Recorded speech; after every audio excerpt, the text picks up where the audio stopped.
We'd like to remind you that the use of cameras and recording devices is strictly prohibited. Also, take this opportunity to silence all cell phones, beepers, and watch alarms, and remember to keep them off following intermission. Thank you, and enjoy the performance.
So now let's talk a little bit about Falla's Fantasia Baetica.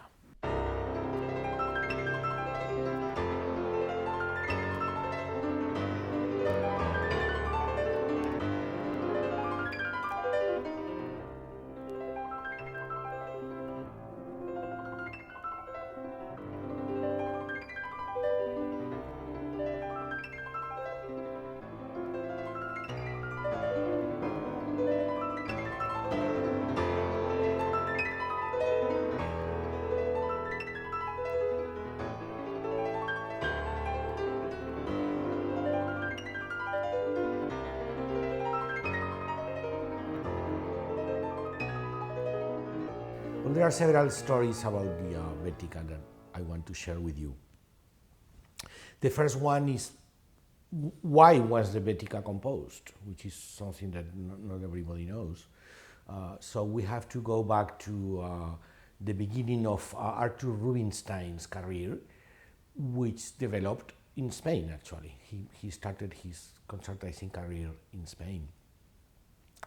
And he used to he used to play a lot of Spanish music. Well, not a lot, but he was a lover of Spanish things, and he played some Iberia pieces, and he played some Falla. His interpretations of Spanish music are, for me, questionable, and I do admire Rubinstein. The same way that he brought moderation, good taste, and rigor to Chopin, he did the opposite for Spanish music. There is always this concept outside of Spain that Spanish music is about fiesta and having a good time, and so there is no this concept of rigor in Spanish music. And he played it like that, very showy, very flashy. And he used to play as an encore. He used to play the fire dance. That comes from Amor Brujo, from Love the Sorcerer, which is a piece it's an orchestral piece. So it's a piece that is conceived for orchestra and within a context, because it's a number in a longer piece. There is a piano version, actually was done by Falla himself, but of course it's not the same. Among other things, I don't like it. I don't like the piano version of the fire dance. You have to take a faster tempo because you don't have all the colors that you have in the orchestra. So for that piece to work in piano, you have to change the tempos. And for me, the piece loses its character. But this is my personal opinion. And Rubinstein loved to play. There is a part with chords, where he loved to play like that. He was very proud of that. He mentions that in his memories, and there is this movie about him where he mentions that, and actually you can find that video in YouTube, of Rubinstein playing the fire dance like that. He played it as a showpiece, and the fire dance is not a showpiece. So Falla was in one of his recitals, and he heard him playing the fire dance, and then he went to him after the concert, and then he said, well, if you want to play a difficult, a virtuoso Spanish piano music, I'm going to compose a piece just for you. And so the Baetica was born, and is dedicated to Rubinstein. It says that in the title. Well, Rubinstein got the piece, he learned it, and the story goes that he played it once. He played it once because he didn't like it. He just didn't like the piece. I think that it wasn't flashy enough for him. But it was pretty difficult. I mean, when you do something difficult in piano, you want people to be able to tell that it's difficult, so that they can tell, oh, what a great pianist you are. So in a piece where you have a lot of difficulty and it's not so flashy or so showy, then that's not what Rubinstein wanted Spanish music for. So he never played it again. Which brings us to the reality of the Fantasia Baetica. What is the Fantasia Baetica in reality? To understand the meaning of this piece, I think that it's a major piece. It's a major piece for piano, and certainly I would say that is the single most important piece for piano written by a Spanish composer. I think I could say that, arguably, but yes. You have to understand what was going on through Falla's mind. Falla was always a big admirer of flamenco and cante hondo, which everybody knows what it is, but just in case. Cante hondo is the most pure expression of flamenco. Usually it's just a singer. Can be accompanied maybe by a guitar or by something else, but he can be also by himself or by herself. It always obsessed Falla. He was obsessed with the idea of what originated cante hondo and why cante hondo appeared in Andalusia and nowhere else, really. So, good definition of flamenco, as I've said in the past. Flamenco is accepted definition because it's very hard to define. Is the folklorical music, the popular music that was developed by the gypsies who moved to Spain in the 16th century.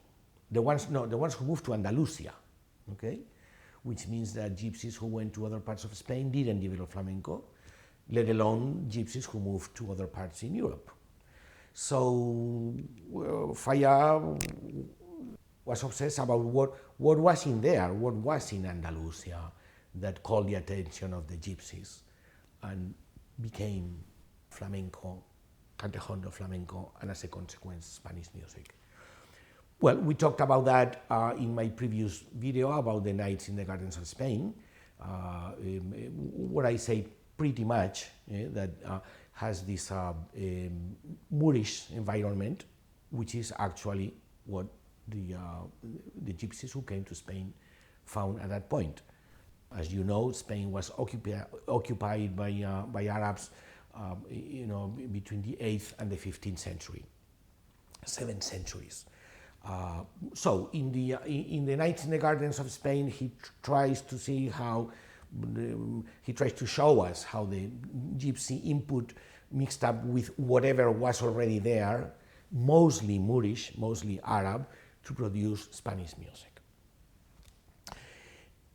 In the Fantasia Baetica, he goes further. He goes further. And that's my opinion. That's my opinion. He tries to find out what was there even before the Moors arrived in the 8th century. So here we are talking about Roman times and the Iberians and the Celtiberians and the Tartessians and all those people who were around the Mediterranean.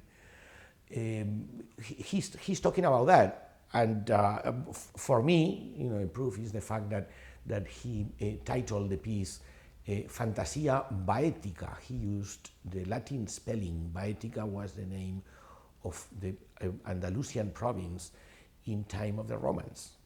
So he right away tells you what he's talking about. In this case, I agree with the title, as opposed to the Nights in the Gardens of Spain, that I don't completely agree. But anyway. So he really tells you that he's talking about the roots there, the roots of flamenco. Many of the things that, what obsessed Falla most about flamenco, what he found really, is that flamenco singers don't really follow a tonal pattern. More than a tonal pattern, well, they kind of follow a tonal pattern, but they don't follow the half steps. We divide the octave, as you know, in 12 half steps. And so at the most, Schoenberg with dodecaphonism, he asked us to use all 12 steps, with the same category. What the gypsies do with the song when they sing is that they move in between the half tones, quarter tones, and all that thing in between. But he said that cante hondo, flamenco and cante hondo, that imitated the singing of the birds. Birds also don't follow this half-tone thing that we created. He was obsessed with that idea, and you can tell that in the Baetica, in many passages of the Baetica, where he, in order to create that illusion of quarter tones, because in the piano you cannot do that. In the piano, C, C sharp, D, that's half a tone. Right? If you want to move in between the tones, you cannot do it with the piano. You can do it with the violin, but not with the piano. So in order to create that effect in the piano, for instance, he'll show you an octave, he'll play an octave, right? And the top of the octave, he'll add half a tone before and half a tone after. So, and we'll play that arpeggiato, not simultaneously. So when you hear that, you don't know exactly where you are, if it's exactly a B or a C or what note is that. That's how he does that in the Baetica. We'll look at that when we go to the piano. The other major point here is that I think that for Falla, I could say that the Fantasia Baetica is his final statement on flamenco and Andalusian music. I'm saying that because when he composed the Baetica, which was in 1919, by that time he had already composed all the works that we know. I mean, the famous Falla works, Three-Corner Hat and Love the Magician and Vida Breve, Short Life, Nights in the Gardens of Spain. All this music had been composed already. So he closed that period of his life, which was a long period, the period of Andalusian inspiration.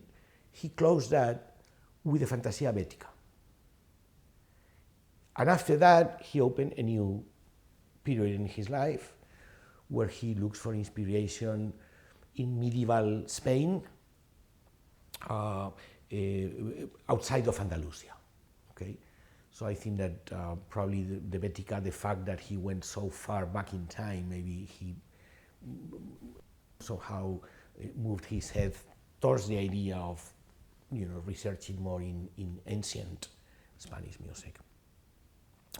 There is also one reason why he moved away from Andalusian inspiration, and is that he organized this competition of cante hondo in Granada with Garcia Lorca, who was a good friend of his, and he decided to, cante hondo in Spain 100 years ago, it wasn't considered a cultural manifestation. It was considered something that, just gypsies sang, and I'm saying that with the mentality of 100 years ago, not with the current mentality. So he organized this competition where any gypsy could participate and sing. So they gave a first prize, and it was a very interesting experience. But he complains in his writings, Falla, that he was criticized a lot, and even friends of his let him down in that particular enterprise. They were making fun of him because he was taking the gypsies too seriously, that kind of thing. And he said that he was so disappointed with the Andalusian world and the mentality of people that that was it. He said, I don't want to have to do anything more with flamenco. In the competition, Ravel was going to come. Stravinsky was also invited because they were friends of his from Paris, and they never came because there was no money to pay for the trips. But anyway, so here we are talking about a closing of a period in Falla's life. So after that, he started these other compositions, Master Peter's Puppet Show, Psyche, his famous opera that he never finished, Atlantida, the harpsichord or piano concerto, which I've played many times, and we'll talk about it another time. So it's like, with the Baetica, he said, okay, this is as much as I can do with flamenco in a classical environment. And that's what it makes this piece, certainly a major piece in Falla production, And as far as his piano music is by far the most important piece. So the performance that we just played was obviously a live performance that I did in Washington D.C. in Harman Center, and it was a program where I played also the Nights in the Gardens of Spain. That's why there are those empty orchestra seats on stage next to the piano, because that's the orchestra that is not there. And the idea of the program was do the Baetica by itself, then bring in the orchestra and do the nights. And it worked very well. And it's an opportunity for the audience to listen to these two major piano works by Falla, which usually you don't hear together, because if you are playing with an orchestra, you play with an orchestra and you have a recital. I've played the Baetica many times in public, and I always play it as part of a recital, piano solo program. So this is actually the only time that I did that. And we did it in several places. We did it at BAM in New York with the St. Luke Orchestra, and we did it in Chicago. I did it in several places. This contraposition of both pieces. And I'm thinking right now of a funny thing that happened to me playing the Baetica. It wasn't in this concert, obviously, but that was in Orange County in California. I had been asked to play a couple of Spanish pieces as part of Spanish Festival of the Pacific Symphony, and it was 2 programs, and I didn't play much, so I was on vacation, let's put it that way. I did Albeniz Rondeña from Iberia, and I did the Fantasia Baetica. Fine, I played, and I was a little pissed off because the piano, they had 2 pianos in the hall, and the piano they put wasn't the piano that I liked. And so I told the stage manager, please, for tomorrow, bring the new piano. Don't worry, he was very apologetic. The concert is at 8. He told me I'll have the piano ready by 7 on stage, so you may try it, whatever. So the following day, I ended up having lunch with the conductor. We went to a Mexican restaurant. I drank a couple of beers, and and I had a good siesta afterwards. You do these things because when you are playing something that you've played on public so many times, you tend to think that you can do it under any conditions, and it's not true. I have to be careful with that. Anyway, went to the hotel, went to have my siesta. I woke up, I think it was like 7:30, and the concert was at 8. So I just, dressed, like in a rush, rush to the concert hall, which fortunately was very close to the hotel. And I got there a quarter off, and the stage manager told me, I had the house closed because I was waiting for you. I've been waiting for you since 7. I said, well, I'm sorry, I just fell asleep, So you want to try the piano? Yes. So I tried the piano. I played a couple of notes. This is fine. Open the hall and play. So when I went out to play, I played my Iberia piece with no problem. And when I got to the Baetica, in the middle of the piece, I got lost so badly. I didn't know where I was. This is amazing. I mean, I've played this all over the place. I can play it in my sleep. And it was just a disaster. Of course, I picked up somewhere else, I played it, and I ended fine, and people clapped. But very frustrating. So anyway, I'm saying this because no matter how ready you are for things, live performance, you never know what's going to happen. And I think that's precisely what makes live performances always much more interesting than canned performances. So what's my story about the Baetica? Well, as I said in my video about the Nights in the Gardens of Spain, the story of the Gardens of Spain is a story about mystery, sensuality, scented garden, beauty, water flowing. Okay, so everything is very this idyllical place where the gypsies come in and they produce Spanish music. My story with the Baetica, the Fantasia Baetica, is a completely different world. Okay, it's a world, it's a bellicose world. It's a world of medieval times, more than medieval times, I would say. You know, really early, the beginnings of the Iberian Peninsula, when you know, the Romans were there. Before that, the Iberians, the Celtiberians, the Tartessians, all these people. I'm not a historian, but you can read about it. And it has this bellicose tone. Everything is very primitive and very raw, and the feelings are not tamed, like in the or idealized, like in the gardens, the Nights in the Gardens. Everything is very primitive, and you have to play it that way. That's the way I see it. It has to be very straight with a rhythm, and the sound has to be, in some cases, ugly. And that's one of the things that is hard to do, because when people, particularly people from outside of Spain, and I'm saying that because, you know, when you are born in Spain, you are born with certain, obviously, cultural surrounding. I've said in previous occasions that people tend to have this idea of Spanish music about being very beautiful and very, like I said, Rubinstein's idea.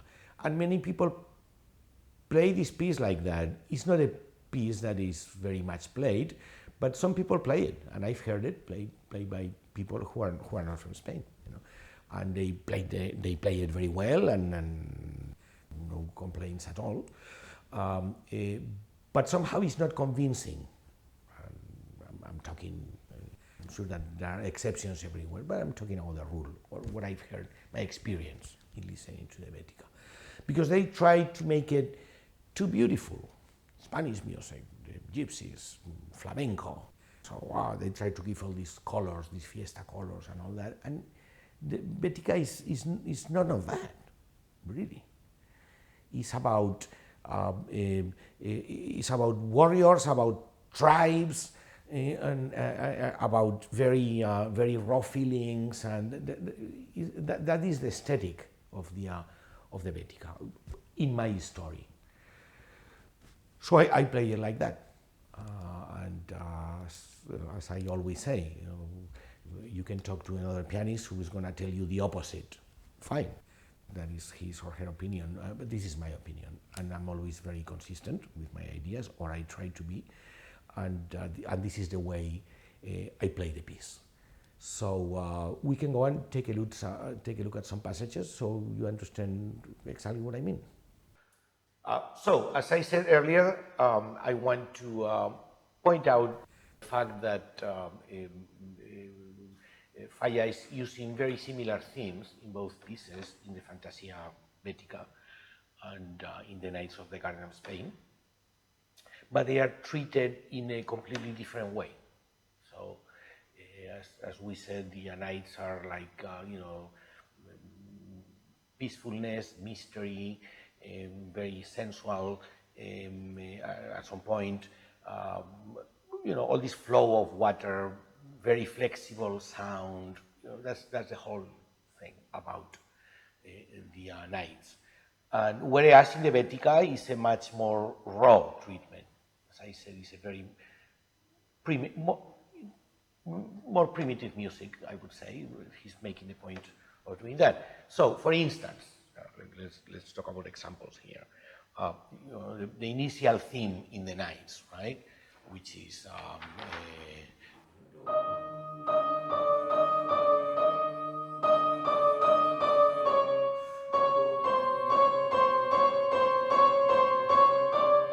right, and then he does this treatment of the piano, adding all the water and everything.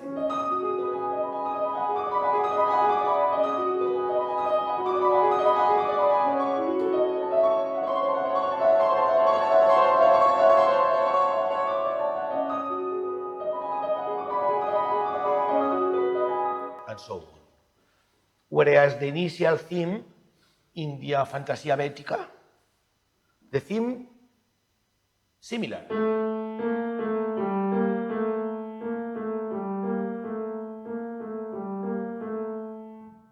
Treatment of the theme in the Baetica.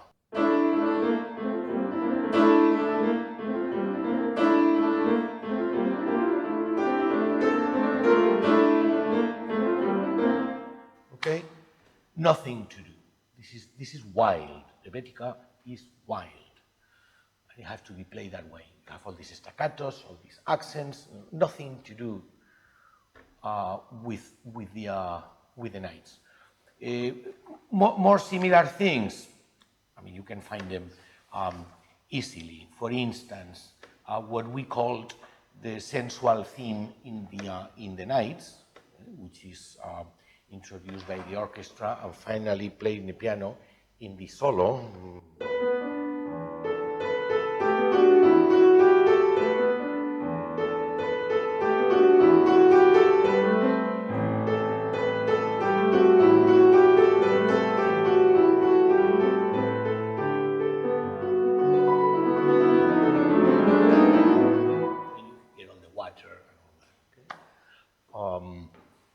We find a very similar thing in the Baetica, that again, treated in a completely different way.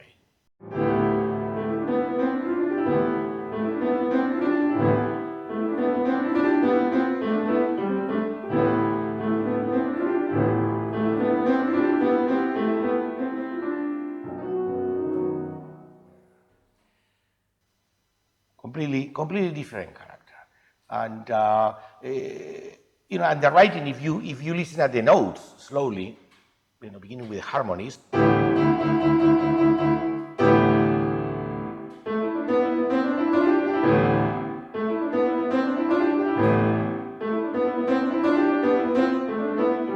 it's supposed to be like the guitar. But again, staccato molto. Here we have another theme. More themes similar to both pieces.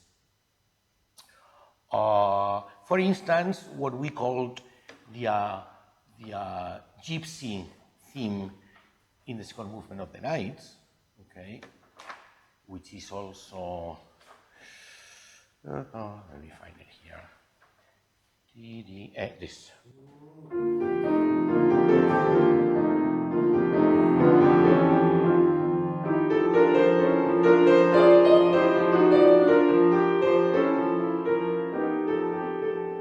Okay, that then it comes in different ways in the night. Okay, we can find it here too.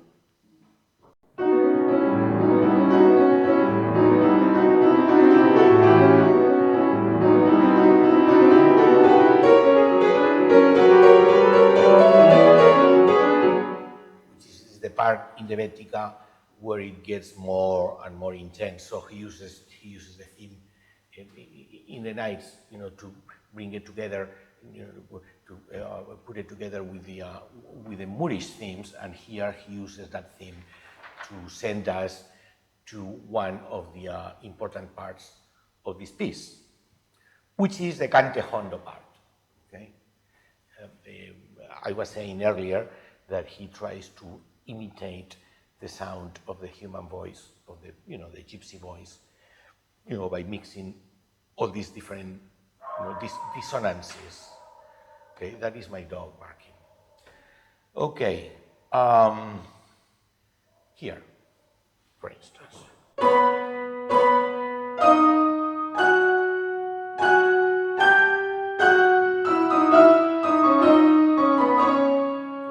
This is a gypsy voice. Male or female, doesn't matter. I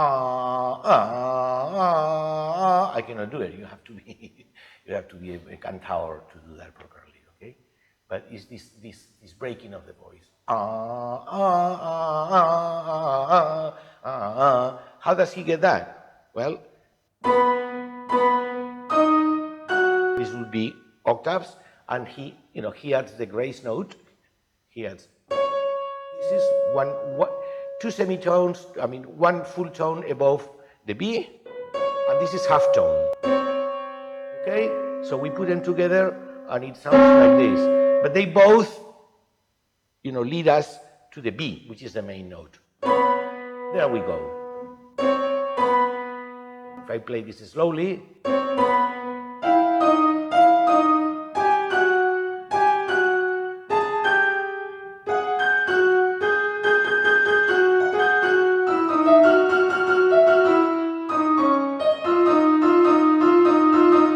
it even hurts the ear, right?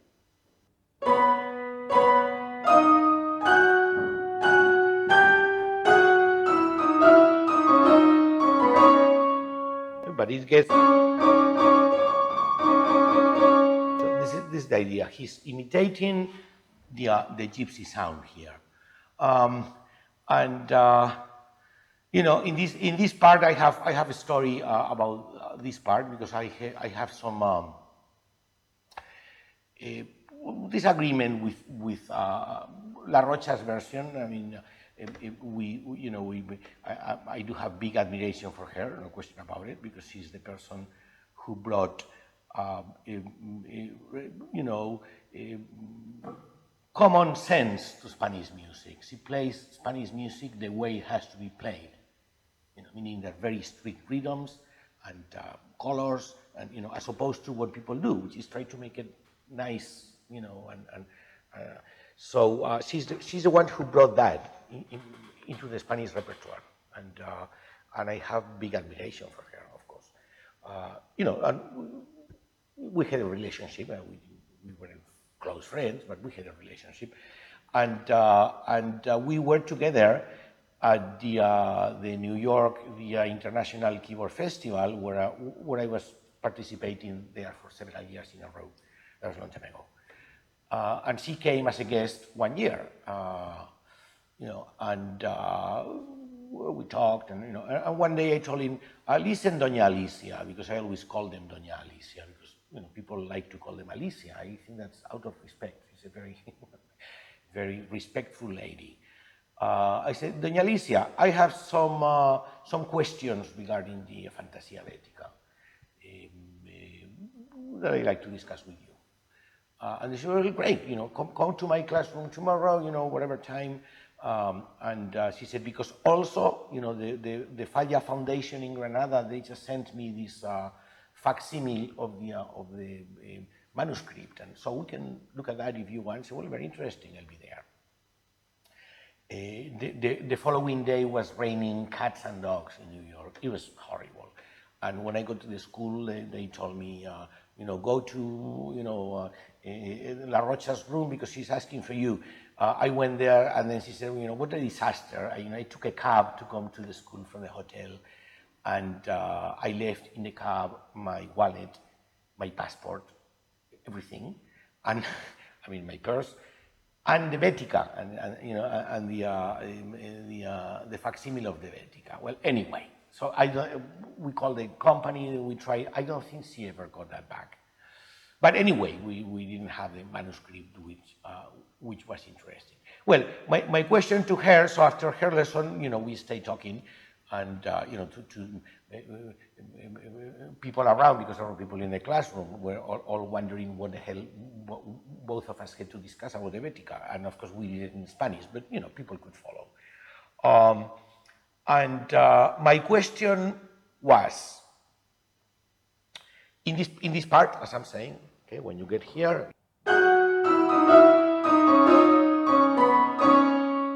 okay, and here Falla asks you to hang on to this note, okay, and then play this staccato. That for me is really all this heel stomping, which is very gypsy. Okay. Now, in the piano, in order to do that, you have to use the sostenuto pedal or the middle pedal that allows you, in case that you don't know about it, all pianists know about this, it allows you to hold this and then, play this staccato. They don't stay. If you don't use that middle pedal and you use the regular pedal, you hold it, but then everything else stays in the harmony, okay? So in this part, for instance, she doesn't want to use the middle pedal, because she maintained that Falla didn't use that pedal because it wasn't in his piano, because whatever reason, which for me is not enough of a reason, but that's her way of looking at it. And as a consequence, for her, this was like a very quick guitar. Oops, I'm doing the wrong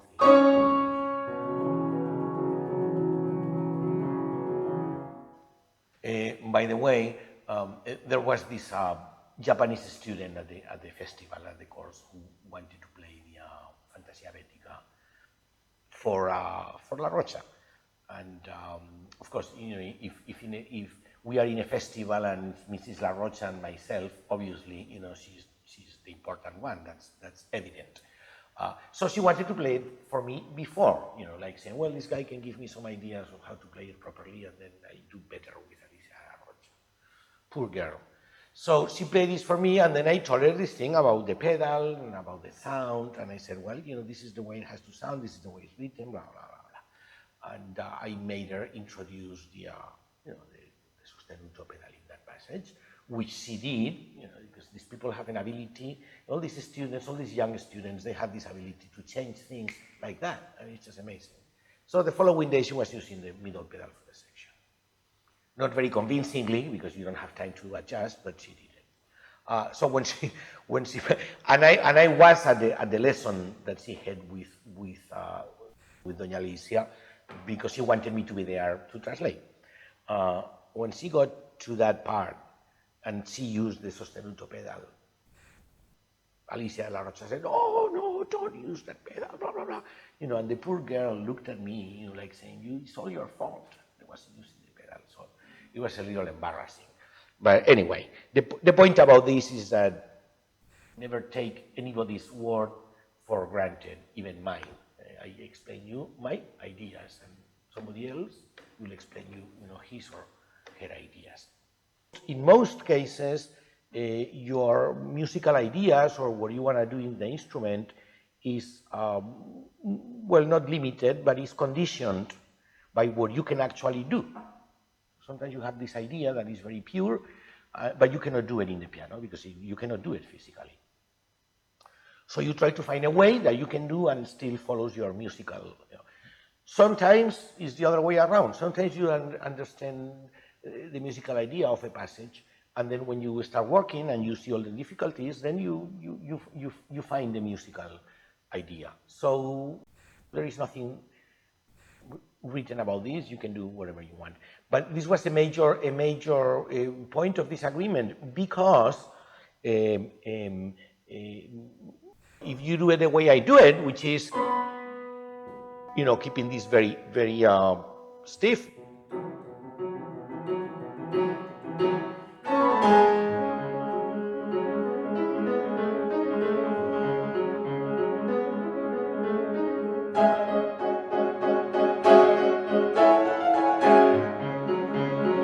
whereas if you are doing the guitar thing, oops,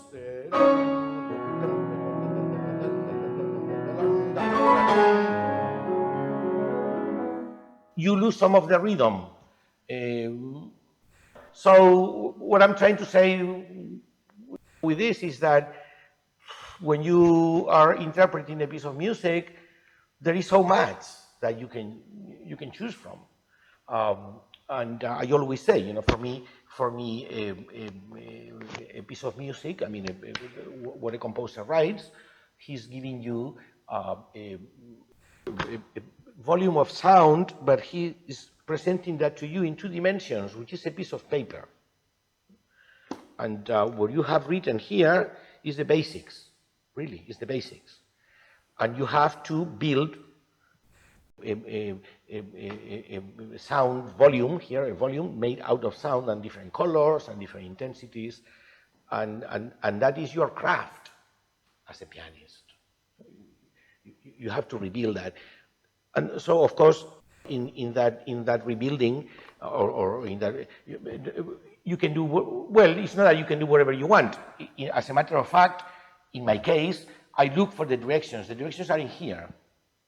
So if he wrote this like this, means because he is looking for this. Okay, so I try to do that.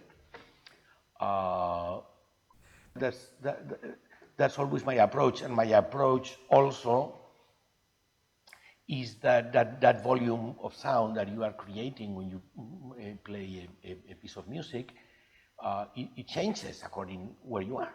If you have a room with a lot of reverb, or if you have a dry room, or you have to deal with all those variables. But no matter what you do, you have to have a reason to do it. You have to look at the score. You have to see, and then I'm doing this because of this, because the composer wrote that. So I guess that he was trying to. You have to have it's not a question of just making it sound good or making it sound nice, like some people do. And which reminds me of another thing that I heard recently, which I found a little bit strange. It was this documentary on Alicia de Larrocha. It was a very nice documentary. She was a great person besides being a great pianist. So it was very moving. There were interviews with other pianists, famous people. And at some point, they were interviewing Marta Argerich, which we all know is a great pianist, about what she had to say about Alicia de Larrocha. And she said that she was the master of Spanish music. And then she said, when I learned the Nights in the Gardens of Spain, I listened to her recording.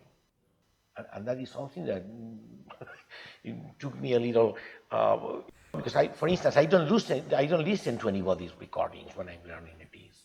Because I want to know what is in there. Because otherwise you have a preconception, which is very common, particularly in students, right? You hear a piece that you like it because you've heard it, and you've heard it a particular version, whatever recording you have at home or whatever it is.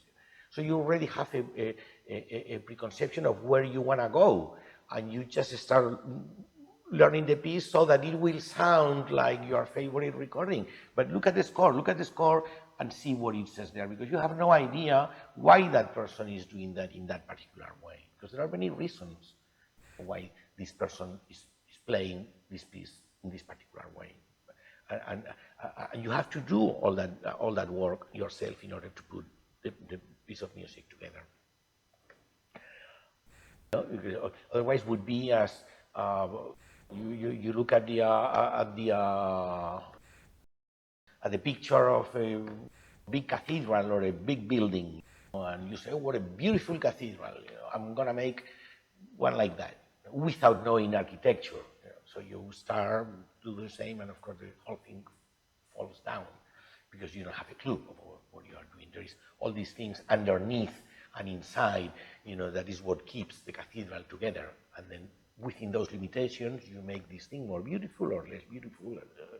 But if you are using, I don't know, a big pillar, to keep the cathedral in place, you can make the pillar as beautiful as you want, but the pillar has to be there, because if you take it away, the cathedral will collapse. It's the same thing with music.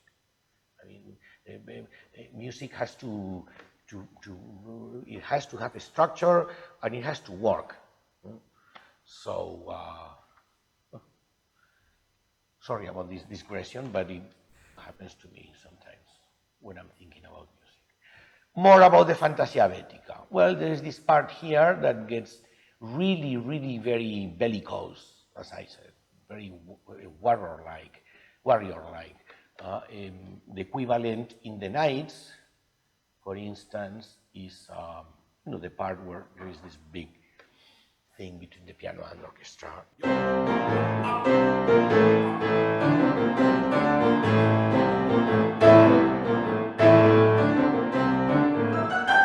But whatever, this is with orchestra.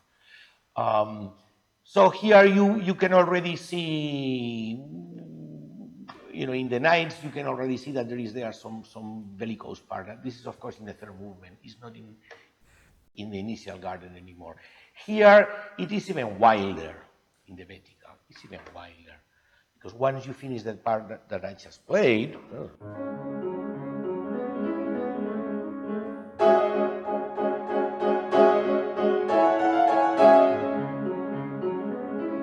sorry about that. Bim, bum, bum.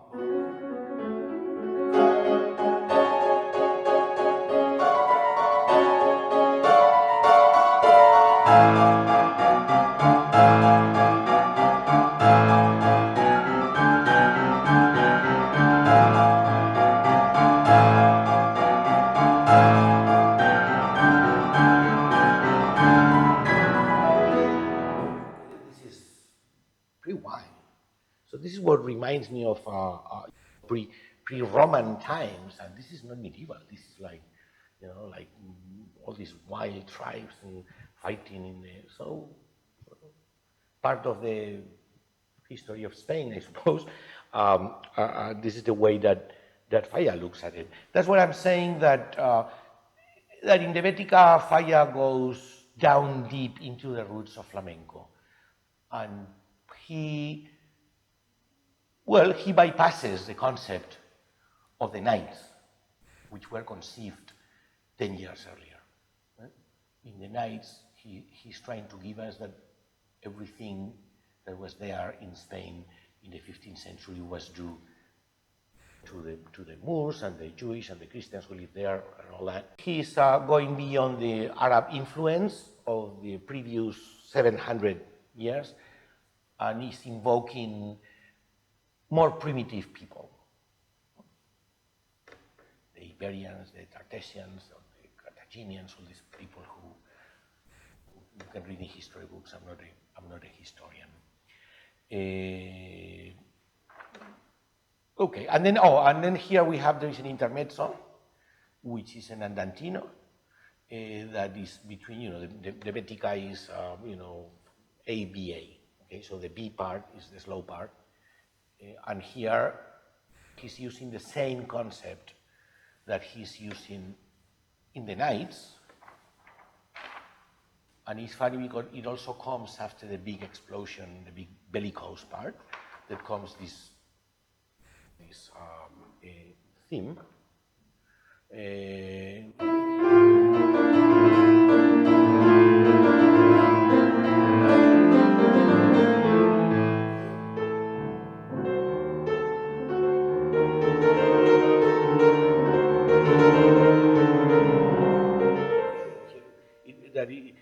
It becomes more and more mellow until, okay, well, that's the nights. So in the Baetica, the contrary, he uses this theme. It's not the same thing, okay, but it's similar.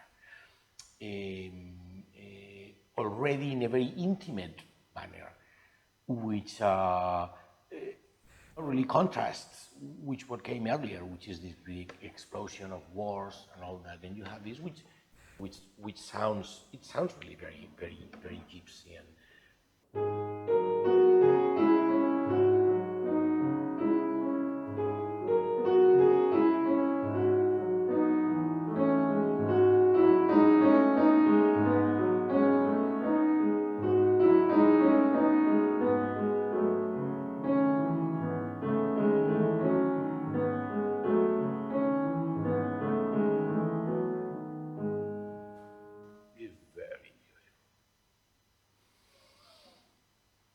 anyway, so I hope that is clear for you, the difference in character of the nights and the Fantasia Baetica. Because one tends to think, oh, Spanish music, Falla, you know, all the same. No, it's not all the same. It's very, very different. Okay, and here we are going to talk a little bit about the coda, and now that will be the end of the story.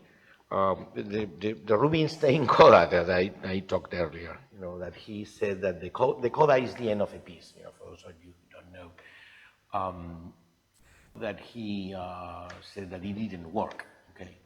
So one of the things that it catches my eye, and when I was learning this piece many years ago, which by the way, I want to say that I learned this piece in a keyboard. learning this piece in the keyboard because I had at a point, I was living in New York then, and I had a Steinway B in my place, which I had for many years. We all European pianists, we all have, even though I moved to the US when I was 21, but we all have these problems because the action of the American Steinways is different than the action in European Steinways. And you feel that you don't work enough, that is kind of easier. So I decided to change my piano. And I ended up getting a Yamaha C7, which was great for working. So I was 1 month without piano. So I sold the other one. So a colleague of mine said, you cannot be without a piano. Obviously, I couldn't. I have a keyboard, and you'll see you like it because it sounds very much like piano. Actually, it had a good action. And I brought it home. And then I had to learn the Baetica because I was playing it like the following season. And I decided to learn it in a keyboard. And it's interesting. I don't recommend keyboards, okay? So don't take me wrong, particularly for some young student, because if there's some people will tell me, well, we have this kid that is learning how to play the piano, and he's whatever 10, 11, and we don't want to invest in the piano, so we are thinking, of maybe getting a keyboard. And so if the kid learns how to play the piano in the keyboard, he'll never need a real piano because he'll never become a pianist. Something that you have to have clear, because there is a certain tension and certain physical involvement with the instrument that it doesn't happen with the keyboard. And if you don't develop that when you are a kid, you never develop it. So anyway, once you are an adult pianist, then you can use a keyboard if you want for practicing, because you should be able to know what is good for and what is not good for. So the keyboard in that situation allowed me to read the piece with a certain distance from the piano. And I've done it after that. It doesn't always work fine, but the problem with practicing the piano, one of the big problems with practicing the piano, is that it's an instrument that it surrounds you. You get inside the piano when you're practicing, and the sounds around you, and sometimes you lose track of what you are doing or what you want to do. The opposite than a conductor, for instance. A conductor has to do a lot of thinking. He takes the score and he has to think how it's going to sound.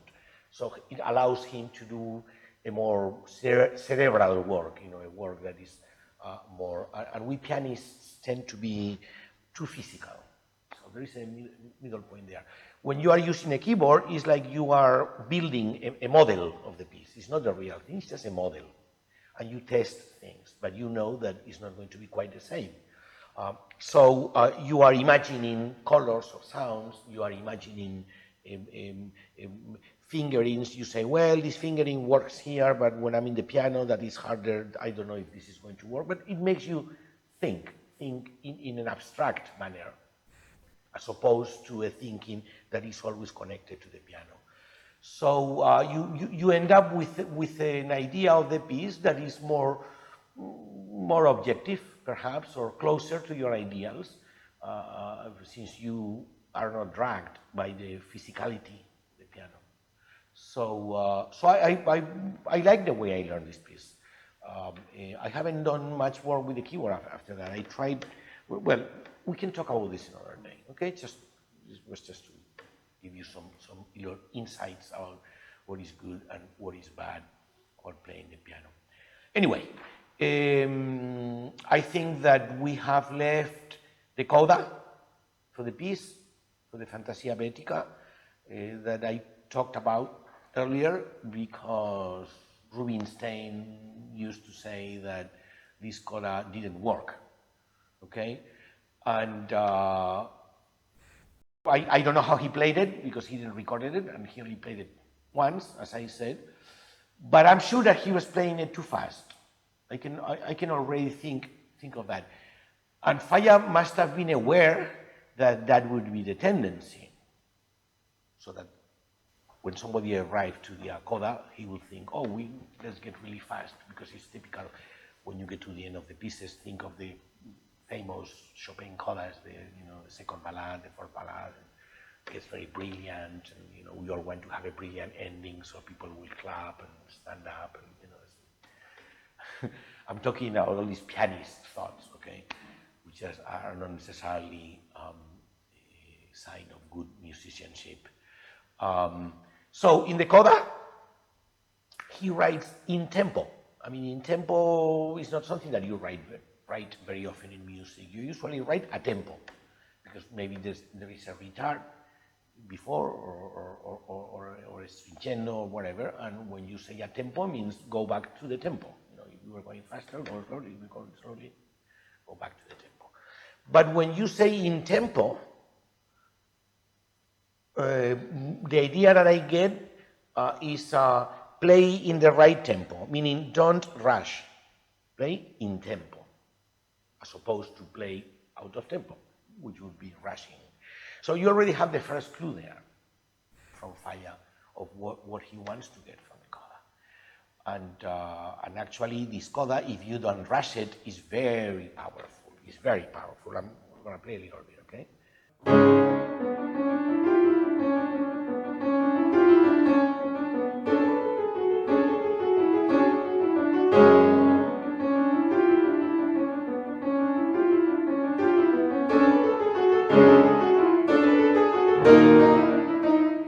You see, for instance, there is two different articulations of this. You have the staccato, okay, legato.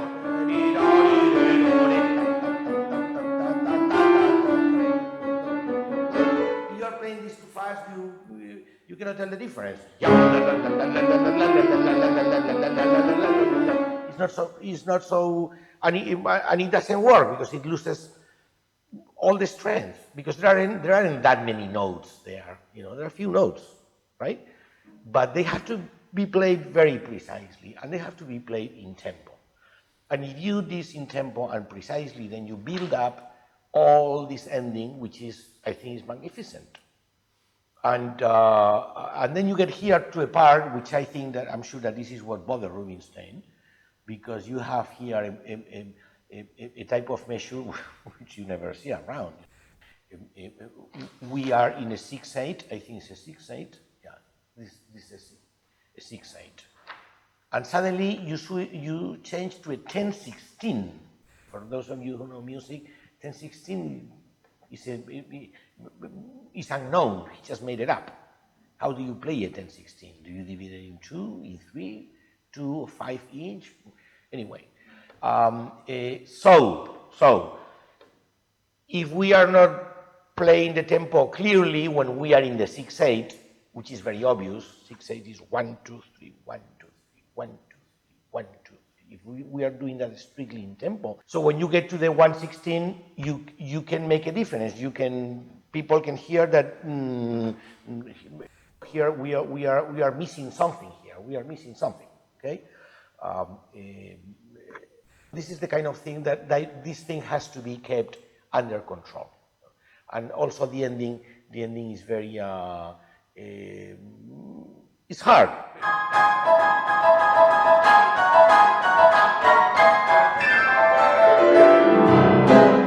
You have this big jump, and also playing so loud in this part of the piano, the strings are shorter as you go up in the piano, and since they are shorter, they don't sound as loud. So you really have to bang the piano,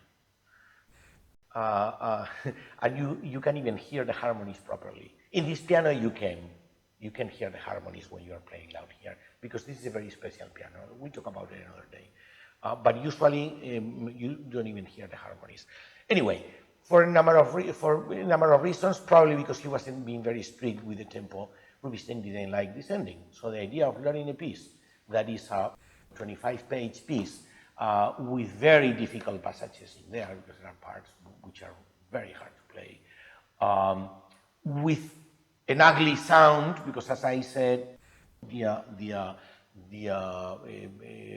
Fantasia Baetica sounds good when it sounds ugly enough. If you don't have a brilliant ending, and just don't play it, because why do you want to spend so much energy? So that's why he didn't play it. So, conclusion, Fantasia Baetica, major piece by Falla, major, most important piece for piano, certainly by Falla, and arguably by any Spanish composer. You are going to tell me, what about Albeniz Iberia? Well, Albeniz Iberia is a suite of 12 pieces, and each one of them is very hard, is very difficult, and very beautiful, but it's not as complete as the Fantasia Baetica. So as a single piece, I think the Baetica, I think, takes precedence. Iberia is better known because it's more beautiful. It's as simple as that. Because the Fantasia Baetica is not a beautiful piece, and if you try to play it beautiful or to make it beautiful, you are playing something else. You are not playing Fantasia Baetica. So you have to understand this is there is always a dark side. Okay, so this is the ugly side of Spanish music, and it has to be there. And Falla was an expert in that. So, since we've talked about the nights in the gardens of Spain and the Fantasia Baetica, we'll do a video with the concerto for piano or harpsichord that belongs to the late Falla, that has nothing to do with flamenco or completely different thing, and which is also a very encyclopedic work. I mean, if I consider Nights and Falla pieces that tell you a lot of how Spanish music was born or where it came from, the harpsichord piano concerto is a piece that tells you the story, it condenses the story of Spanish music in a piece that is 15 minutes long. But anyway, that will be next time. So until then, thank you very much for listening.